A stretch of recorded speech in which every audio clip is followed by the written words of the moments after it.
আসসালামু আলাইকুম ওয়া রাহমাতুল্লাহ। বিসমিল্লাহির রহমানির রহিম। নাহমাদুহু ওয়া নুসাল্লি আলা রাসূলিহিল কারীম।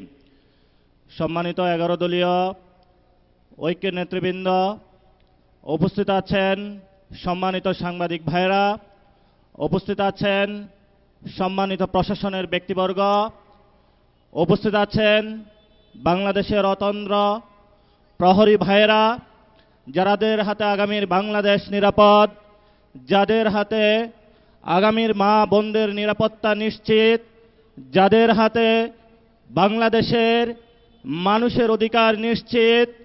প্রিয় বাংলাদেশ, আপনারা জানেন যে নির্বাচনটি হয়েছিল, সেই নির্বাচনের মাধ্যমে গত 17 বছর আমরা অপেক্ষা করেছিলাম বাংলাদেশে গণতন্ত্র প্রতিষ্ঠা হবে, কিন্তু 12ই ফেব্রুয়ারি বাংলাদেশে যেটা প্রতিষ্ঠিত হয়েছে সেটা গণতন্ত্রের বদলে বাংলাদেশে জিয়াতন্ত্র প্রতিষ্ঠা করা হয়েছে।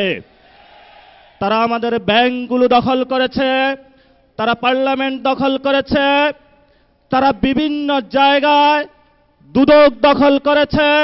সন্ত্রাসী কায়দায় 11 দলীয় জোটের যারা নেতৃবৃন্দ তাদের বাসায় হামলা চালাচ্ছে। জনগণের যে অধিকার রয়েছে, যেই ভিত্তিতে জনগণ ভোট দিয়েছিল, জনগণের হাতে এখন বালতি ধরিয়ে দিয়েছে, রাস্তায় সিরিয়াল ধরিয়ে দিয়েছে। আমরা যেখানে নিশ্চিত চেয়েছিলাম বাংলাদেশের মানুষ, ব্যবসায়ীরা নিরাপদ থাকবে, আজকে একজন ব্যবসায়ী আমাকে বলছেন 6টার পরে হলো দোকানে কাস্টমার আসে, 6টার পরে হলো সরকার আমার দোকান বন্ধ করে দিয়েছে। পেট্রোল পাম্পের সামনে গিয়েছি, একজন পাঠা উবার চালক আমাকে বলছেন আমি বাইক চালিয়ে হলো টাকা ইনকাম করে আমার সেই গ্রামে বাচ্চাকে পাঠিয়ে থাকি, সারাদিন সিরিয়াল ধরে থাকি, যখন পেট্রোল পাম্পের সামনে যাই বলা হয় যে তেল নাই, আবার সন্ধ্যায় সিরিয়াল ধরি, আবার বলে তেল নাই। তাহলে আমি সংসারটা চালাবো কিভাবে?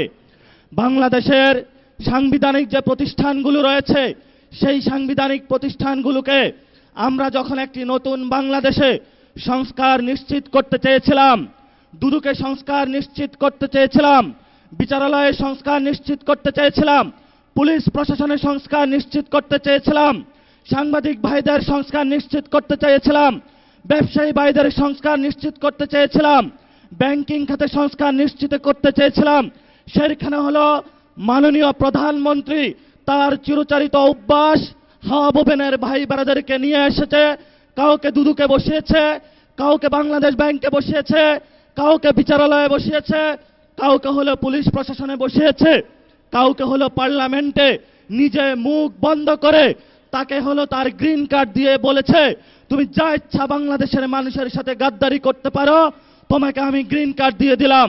এই যদি হয় জিয়াউর রহমানের সন্তানের ভবিষ্যৎ, এই সন্তানের ভবিষ্যতের সাথে বাংলাদেশের ভবিষ্যৎ যাবে না, যাবে না, যাবে না। বাংলাদেশের ভবিষ্যৎ যাবে উসমান হাদির পথে, বাংলাদেশের শান্তির পথ যাবে আমাদের 71-এর শহীদদের পথে, বাংলাদেশের ভবিষ্যৎ যাবে 24-এর গণ অভ্যুত্থানের শহীদদের পথে। যদি এই পথকে বাধা হয়ে দাঁড়ায়, আমরা তাদেরকে প্রতিরোধ করতে প্রস্তুত আছে ইনশাআল্লাহ। আমরা সেই দিন শাহবাগে দাঁড়িয়েছিলাম, সরকারকে আলটিমেট দিয়েছিলাম আমরা কালকে কাউরন বাজার যাচ্ছি, এর পরের দিন ফার্মগেট যাচ্ছি, এর পরের দিন গণভবন যাচ্ছি। সরকার কর্ণপাত করে নাই। আজকে আমরা পল্টন মোড়ে দাঁড়িয়েছি। আপনাদের জানাশোনা থাকার কথা, ইলেকশনের পরে আমাদের 11 দলীয় জোটের প্রথম প্রোগ্রাম বাইতুল মোকাররমে হয়েছিল। আজকে আমরা আরেকটু এগিয়ে সেখানে প্রোগ্রাম করেছি। ইনশাআল্লাহ আমাদের এই মিছিল যদি সরকার সঠিক পথে না আসে, জনগণের গণভোটের রায় বাস্তবায়ন না করে, সংস্কার প্রক্রিয়া বাস্তবায়ন না করে, জনগণের অধিকার নিশ্চিত না করে, দ্রব্যমূল্যের দাম না কমায়, জ্বালানি সংকটের নিরসন না করে, এবং বিচারালয় থেকে শুরু করে সকল যে জায়গায় সরকার গুন্ডা সন্ত্রাসী হাওয়া বোবেনের লোক বসিয়েছে, গণতান্ত্রিক প্রক্রিয়ায় সরকারের সেই প্রতিষ্ঠানগুলোকে জনকাছের কাছে যদি ন্যস্ত না করা হয়, আমাদের এই মিছিল পরবর্তীতে কাকরাইল যাবে। এক এক করে সরকার যে পরিকল্পনা করছে বাংকার বানানোর জন্য আমরা সেই বাংকারে গিয়ে উপস্থিত হয়ে বলবো বাংলাদেশ স্বাধীন। সেই স্বাধীনতার আওয়াজ দিয়ে আমাদের এই মিছিল চলবে, আজাদির সংগ্রাম চলবে। আপনারা দেখেছেন পার্লামেন্টে আমরা যেমন ডিসিপ্লিন, রাজপথ ডিসিপ্লিন। সরকারের প্রশাসনের ভাইদেরকে বলবো আমরা এখানে ডিসিপ্লিন কায়দায় আছি, ভবিষ্যতেও থাকব। অতীতে যেই ধরনের জনহয়রানিমূলক প্রোগ্রামগুলোতে কোনো কর্মসূচি আপনারা বাস্তবায়ন করেছেন, সেইভাবে যদি কোনো কিছু করা হয় আপনাদের সাথেও আমাদের প্রতিহত হবে ইনশাআল্লাহ। আপনারা আমাদের ভাই যারা মিডিয়া পাড়ায় আছেন, আমরা জানি আপনাদের যারা মালিকবৃন্দ রয়েছেন অনেক জায়গায় গিয়ে তারা তাদের আত্মসমর্পণ করেছেন, কিন্তু যারা সাংবাদিক ভাইয়েরা যারা আপনারা আজকে এখানে ক্যামেরা ধরে আছেন, যারা রিপোর্টিং করছেন, যারা স্টাফ রিপোর্টার আছেন, যারা বিভিন্ন নিউজে এক্সিকিউটিভ পদে আছেন, আপনারা কিন্তু কারো কাছে মাথা বিক্রি করেন না, এটা আমরা জানি। আপনারা শহীদদের পথে আছেন, আপনারা আহতদের পথে আছেন, আপনাদেরও লড়াই জারি থাকবে।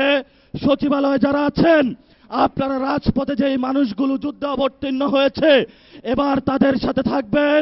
সাথে সাথে যেই ব্যবসায়ীরা গুলশান অফিসে সিরিয়াল দিয়েছিলেন এখন আমাদের কাছে এসে কান্না করছেন, কান্না তখনই আমরা শুনবো যেদিন আপনারা গুলশান অফিসে লাইন বন্ধ করে জনগণের কাছে আসবেন, তবেই আমরা আপনাদের ওই দিন কথা শুনবো। তারেক রহমানের কাছে আপনারা বর্গা দিয়েছেন, সকল প্রোডাক্ট কিন্তু তারেক রহমান কিনতে পারবে না।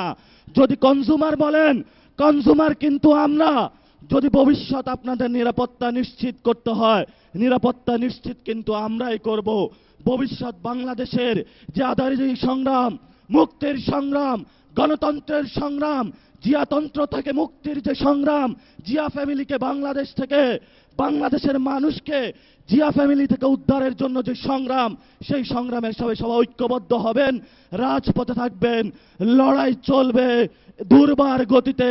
আসছে ফাগুনে, বসন্ততে, আগামীর দিনগুলোতে দ্বিগুণ, তিনগুণ, চতুর্গুণ হয়ে ইনশাআল্লাহ আমরা মাঠে ফিরব। সবাইকে আসসালাম। ইনকিলাব জিন্দাবাদ, আজাদি জিন্দাবাদ।